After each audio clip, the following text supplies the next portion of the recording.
Hello everyone. मैं मिथुन सिंह स्वागत करता हूं आप सभी का। आशा करता हूं आप सभी बहुत अच्छे होंगे। आज बात होगी केबीएस पीआरटी टीजीटी और पीजीटी के कंप्यूटर सेक्शन की 5वीं क्लास की। इससे पहले 4 क्लासेस आ चुकी है। डिस्क्रिप्शन में भी लिंक मिल जाएगा, वहां से जाकर आप उन वीडियोस को देख सकते हो या फिर प्लेलिस्ट से जाकर देख सकते हो। सबसे पहले कुछ विनर्स की अनाउंसमेंट मैं कर देता हूं। यहाँ से आपको कुछ फोटो दिखाई दे रहे होंगे। इन सारे लोगों को टोकरी भर के बधाई। ऐसे ही ये जीवन में आगे बढ़ते रहो और केबीएस में इन्हें जो है टीचर की जॉब जरूर मिल जाए। आपके सामने एक यहाँ पे क्वेश्चन आ रहा होगा, आराम से देख लीजिए इस क्वेश्चन को। इसका जवाब आपको नीचे कमेंट सेक्शन में देना है। 3 क्वेश्चंस आपके सामने फ्लैश हो रहेंगे। इन तीनों क्वेश्चंस का आंसर आप लोगों को नीचे कमेंट सेक्शन में देना है। जो भी राइट आंसर है और आपके नाम को जो है, जो विनर्स होंगे उनके नाम की अनाउंसमेंट अगली वीडियो में की जाएगी। तो चलिए शुरू करते हैं आज की क्लास को।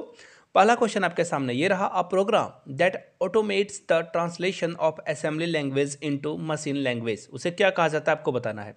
असेंबली लैंग्वेज को मशीन लैंग्वेज में, बड़ी भारी समस्या हो गई। अब तो आप हो सकता है किन्हीं को असेंबली और मशीन लैंग्वेज के बारे में पता ही नहीं हो।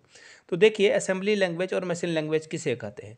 असेंबली लैंग्वेज उसे बोलते हैं जैसे आप टाइप करते हो ना HTTPS या फिर www, ये हो गया आपका असेंबली लैंग्वेज। और मशीन लैंग्वेज का मतलब हो गया 0101। यहाँ से एक फोटो देख लो, सारे डाउट हवा में उड़ जाएंगे और आपको आंसर भी पता चल जाएगा। यानी कि असेंबली लैंग्वेज कुछ भी 1 2 3 4 5 अल्फ़ाबेटिकली कुछ भी लिख दो, उन सारी चीज़ों को कंप्यूटर क्या करता है, असेंबलर, एक्चुअली असेंबलर जो है उसे मशीन लैंग्वेज में कन्वर्ट कर देता है। फोटो से आपको सारी बातें समझ में आ ही गई होगी। यानी कि राइट आंसर क्या हो जाएगा, ऑप्शन नंबर बी के साथ आपको जाना था। अब हम लोग जाएंगे क्वेश्चन नंबर 42 की ओर।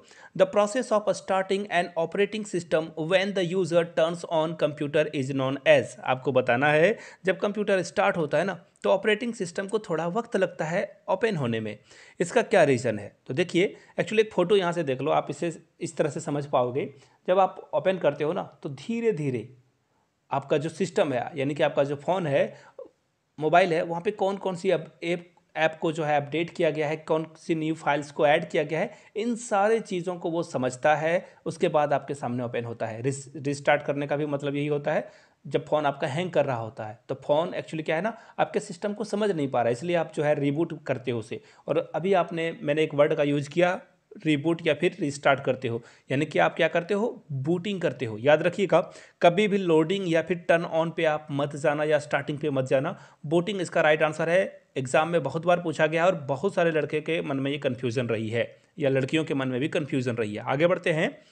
कंट्रोल शिफ्ट और एल्ट जो है, ये कौन सी कीज़ है, मॉडिफायर है, फंक्शन की है, या अल्फा न्यूमेरिक है, या एडजस्टमेंट है। तो सबसे पहले देख लीजिए, आपको अगर लग रहा है कि ये फंक्शन की है, तो फंक्शन की के बारे में आपको बता दूं, F1 से लेकर F12 तक ये जितने भी कीज़ होते हैं ना, F1 से लेकर के F12 तक, ये सारे कीज़ को कहलाया जाता है फंक्शन कीज़। आपको मैंने पहले भी बताया था। ये मॉडिफायर कीज किसे कहते हैं, जब आप कंट्रोल प्लस या फिर शिफ्ट प्लस या ऑल्ट प्लस आप कोई भी की प्रेस करते हो। जैसे कंट्रोल प्लस आप जो है, सपोज कर लो कंट्रोल प्लस आपने जो है भी दबा दिया, कंट्रोल प्लस अगर आपने एक्स दबा दिया तो कंट्रोल प्लस भी पेस्ट हो जाएगा, कंट्रोल प्लस एक्स कट हो जाएगा आपका टेक्स्ट। अगर यहाँ पे पी दबा दिया तो प्रिंट आउट निकल जाएगा। यानी कि ये क्या है, इन्हें मॉडिफायर जो है कीज कहा जाता है। चलिए आगे बढ़ते हैं अगले क्वेश्चन की ओर। नेक्स्ट क्वेश्चन आपके सामने ये रहा, which of the following is not a version of MS office. MS office का कौन सा वर्जन नहीं है। तो देखिए 3.0 भी आ चुका है, XP भी आ चुका है, 2007 भी आ चुका है और 9 नहीं आया है। यही हमारा आंसर था। डी इसका राइट आंसर हो जाएगा 2009। अगर करेंटली की बात की जाए तो अभी हम लोग जो यूज़ कर रहे हैं जो माइक्रोसॉफ्ट ऑफिस है, वो 2021 अक्टूबर का लेटेस्ट वर्जन आया हुआ है, उसे हम लोग यूज़ कर रहे हैं। यहाँ से जो है आप लिस्ट भी देख सकते हो, चाहो तो स्क्रीनशॉट लेकर इसे आप आगे के लिए रख सकते हो। चलिए आगे बढ़ते हैं। Which type of chart can Excel produce, यानी कि एक्सेल जो है किस तरह के चार्ट को प्रोड्यूस कर सकता है। तो देखिए, जहाँ जहाँ आपको ओनली वाला दिख रहा है ना ऑप्शन, ये सारे लोगों ने रायता फैलाया है, ये आंसर तो होंगे नहीं। यानी कि सबसे पहले एक लिस्ट देख लो। यहाँ से आपको देखिए कॉलम चार्ट दिख रहा होगा, पाई चार्ट दिख रहा होगा, बार चार्ट दिख रहा होगा, एंड सो ऑन। बहुत सारे आपको जो है चार्ट दिखाई दे रहे होंगे। यानी कि देखो, line chart, pie chart only लिख दिया है तो ये तो कटा। यहाँ से देख लीजिए सिर्फ लाइन ग्राफ होगा, ये भी कटा। बार चार्ट और लाइन ग्राफ ही नहीं है, बहुत सारे ऑप्शन है। यानी कि क्या होगा, सी आपका करेक्ट आंसर हो जाएगा। हम लोग बढ़ेंगे नेक्स्ट क्वेश्चन की ओर। In Microsoft Word control plus Z is a command for, यानी कि आपको बताना है कंट्रोल प्लस जेड दबा देने से क्या होता है, ये आपको बताना है। तो देखिए कंट्रोल प्लस जेड आप जैसे ही दबाते हो ये हो जाएगा अंडू, यानी कि किसी चीज़ को आपने लिखा और आपने डिलीट कर दिया गलती से, तो आप अंडू करके उसे वापस ला सकते हो। और एक और बटन होता है, याद रखिए क्वेश्चन में ये भी पूछा जा सकता है, कंट्रोल प्लस वाई दबा देने से क्या हो जाएगा, रीडू। क्या हो जाएगा, रीडू। याद रखिएगा ये दोनों ऑप्शन बहुत ही इंपॉर्टेंट हैं, ये शॉर्टकट की दोनों ही इंपॉर्टेंट हैं। डी के साथ आपको जाना था। आगे बढ़ते हैं। Dash is the largest font size available in a font size tool on formatting tool bar in MS office. देखिए MS पावर पॉइंट जो होता है ना, इसमें आपको बताना है कि इसकी टेक्स्ट सबसे ज़्यादा कितनी मैक्सिमाइज की जा सकती है।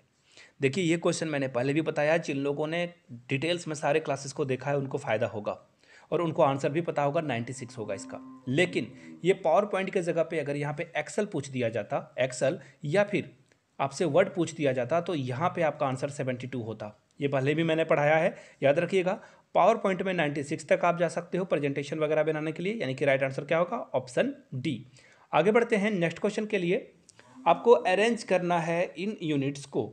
सबसे पहले एक फ़ोटो देख लो और स्क्रीनशॉट इसकी आप ले लो। आगे इन फ्यूचर बहुत काम आने वाला है, पेन पेपर पे नोट कर लीजिए, टेबल के पास चिपका भी लीजिए इसे।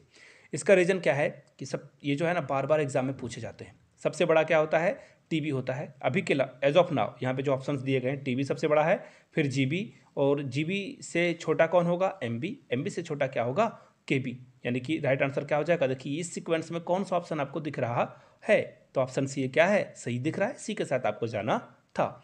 आगे बढ़ते हैं नेक्स्ट क्वेश्चन की ओर। आपसे पूछा गया है URL क्या होता है। यहाँ से एक फ़ोटो देख लो, यहाँ से आप डोमेन क्या होता है, प्रोटोकॉल क्या होता है, वो सारी चीज़ों को आप समझ पाओगे। याद रखिएगा इंपॉर्टेंट है, इसे भी जो है आप अपने एक्चुअली इसका डायग्राम आप बनाकर रख सकते हो। तो URL का फुल फॉर्म क्या होता है, तो देखिए URL का फुल फॉर्म जो होगा, uniform resource locator. Uniform resource locator, यानी कि ऑप्शन सी आपका, सॉरी ऑप्शन बी क्या होगा, करेक्ट आंसर हो जाएगा। बी के साथ आपको जाना था। हम लोग जाएंगे लास्ट क्वेश्चन, क्वेश्चन नंबर 50 की ओर। The default extension of Microsoft Word 2007। देखिए माइक्रो वर्ड जो 2007 का था, आपको बस ये बताना है कि इसका एक्सटेंशन, यानी कि लास्ट में जैसे कि आप सॉन्ग वगैरह देखते होगे तो .mp3 लिखा होता है, अगर आप मूवी वगैरह देख रहे हो तो .mk भी लिखा होता है। तो इस तरह में ये इसे एक्सटेंशन बोला जाता है। जैसे www.com आप देखते हो तो ये एक्सटेंशन होता है। तो पूछा गया कि इसका एक्सटेंशन क्या है, तो 2007 में तो डॉक था। इसी तरह से एक्सेल की बात की जाए तो .xlx था। पीपीटी में .ppt था। 2007 की बात हो रही है, लेकिन 7 के बाद से क्या हुआ ना, सब में एस जुट गए, सब में एक्स जो है जुट गए। तो यहाँ पे पूछा गया तो 2007 का क्या था, तो 2007 में तो जो था वही था, यानी कि .doc ही इसका राइट आंसर हो जाएगा। तो आपने आज की क्लास देखी, आपको कैसा लगा ये क्लास, नीचे कमेंट सेक्शन में ज़रूर बताइए। जो भी आपका फीडबैक हो वो बता सकते हैं। जाते जाते आखिरी में बता दूं, 99 में आप जो है previous year question paper acquire कर सकते हो। यहाँ से मेरी ईमेल आईडी देख लो, yourmithunsingh@gmail.com पे मेल कर सकते हो। If your Instagram then do follow me @imithunsingh। 399 में आपको हैंड रिटन नोट्स भी मिल जाएंगे। वीडियो को यहाँ तक देखने के लिए बहुत बहुत शुक्रिया। Have a good day.